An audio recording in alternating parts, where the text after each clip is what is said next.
Hi friends, welcome back to my channel. എല്ലാവർക്കും തളികയിലേക്ക് സ്വാഗതം. എല്ലാവരും സുഖമായിരിക്കണോ? ദൈവാനുഗ്രഹത്തിൽ എല്ലാവരും സുഖമായിരിക്കട്ടെ എന്ന് പ്രാർത്ഥിക്കുന്നു. നമുക്കത് വായിച്ച് നോക്കാം.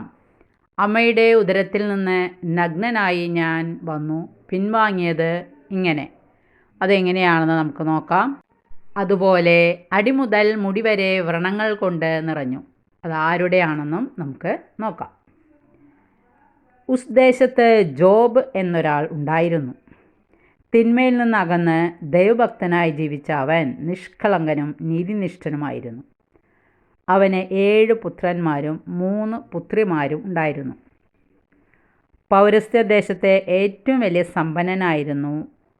അവന് 7000 ആടുകളും 3000 ഒട്ടകങ്ങളും 500 ജോഡി കാളകളും 500 പെൺ കഴുതകളും എണ്ണമറ്റ ദാസന്മാരും ഉണ്ടായിരുന്നു.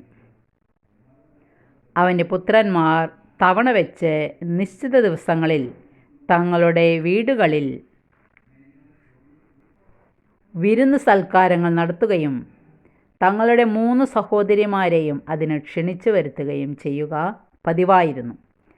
സൽക്കാര ദിനങ്ങൾ കഴിയുമ്പോൾ പുത്രന്മാർ പാപം ചെയ്ത് ദൈവത്തിൻ്റെ അപ്രീതിക്ക് പാത്രമായിട്ടുണ്ടാവാം എന്ന് വിചാരിച്ച് ജോബ് അവരെ വിളിച്ചു വരുത്തി ശുദ്ധീകരിക്കുകയും അതിരാവിലെ എഴുന്നേറ്റ് ഓരോ പുത്രനും വേണ്ടി ദഹനബലി അർപ്പിക്കുകയും ചെയ്യുമായിരുന്നു.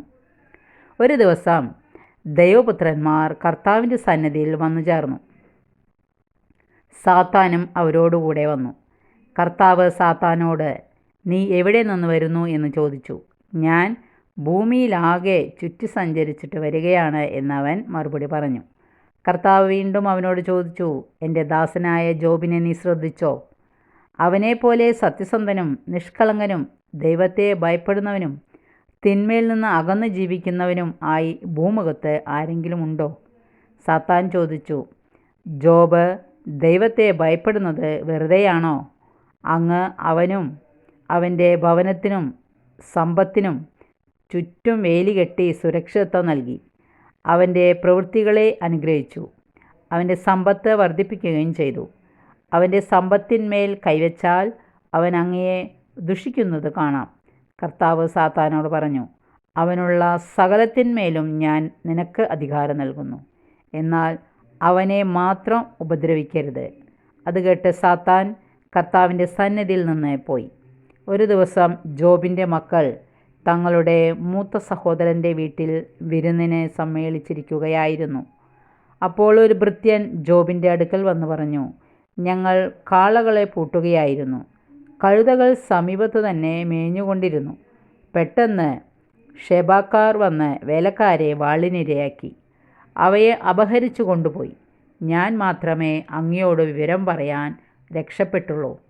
അവൻ പറഞ്ഞു തീരുന്നതിന് മുമ്പേ മറ്റൊരുവൻ വന്നു പറഞ്ഞു, ദൈവത്തിൻ്റെ അഗ്നി ആകാശത്തിൽ നിന്നിറങ്ങി ആടുകളെയും ദാസന്മാരെയും ദഹിപ്പിച്ചു.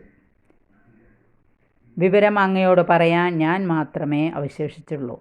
അവൻ പറഞ്ഞു തീരുന്നതിന് മുമ്പ് മറ്റൊരുവൻ വന്ന് അറിയിച്ചു, കൽദായർ 3 കൂട്ടമായി വന്ന് വേലക്കാരെ ആക്രമിച്ചു കൊന്നിട്ട് ഒട്ടകങ്ങളെ പിടിച്ചു കൊണ്ടുപോയി.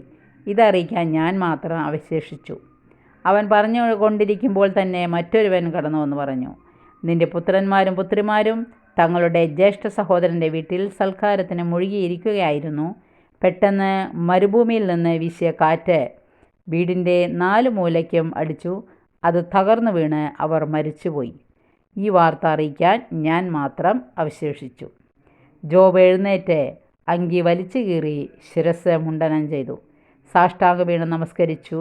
അവൻ പറഞ്ഞു, അമ്മയുടെ ഉദരത്തിൽ നിന്ന് നഗ്നനായി ഞാൻ വന്നു, നഗ്നനായി തന്നെ ഞാൻ പിൻവാങ്ങും. കർത്താവ് തന്നു, കർത്താവ് എടുത്തു. കർത്താവിൻ്റെ നാമം മഹത്വപ്പെടുത്തട്ടെ. ഇതുകൊണ്ടൊന്നും ജോബ് പാപം ചെയ്യുകയോ ദൈവത്തെ പഴിക്കുകയോ ചെയ്തില്ല.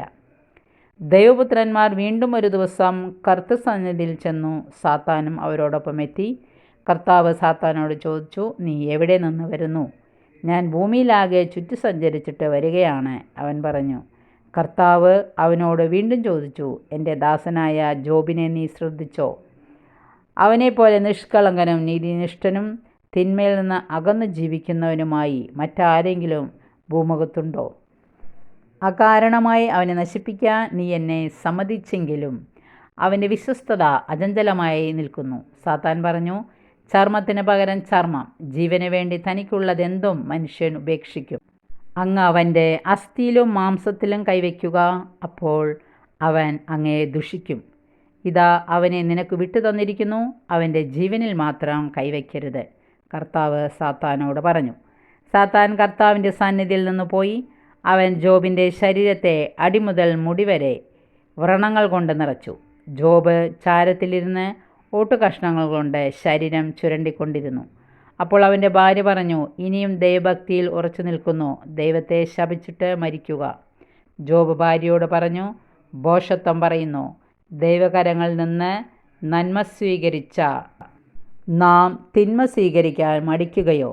ഇക്കാര്യങ്ങളിലൊന്നും ജോബ് നാവുകൊണ്ട് പാപം ചെയ്തില്ല. ജോബിനെ പരീക്ഷിക്കാൻ സാത്താൻ നടത്തുന്ന പ്രവൃത്തികളാണ് ഇത്രയും ഭാഗത്തിലുള്ളത്. എല്ലാവർക്കും ഇഷ്ടപ്പെട്ടെങ്കിൽ ലൈക്ക് ചെയ്യുക, സബ്സ്ക്രൈബ് ചെയ്യാത്തവർ സബ്സ്ക്രൈബ് ചെയ്യുക, ഇഷ്ടപ്പെട്ടെങ്കിൽ കമൻറ്റുകൾ ചെയ്യുക. Okay, thank you.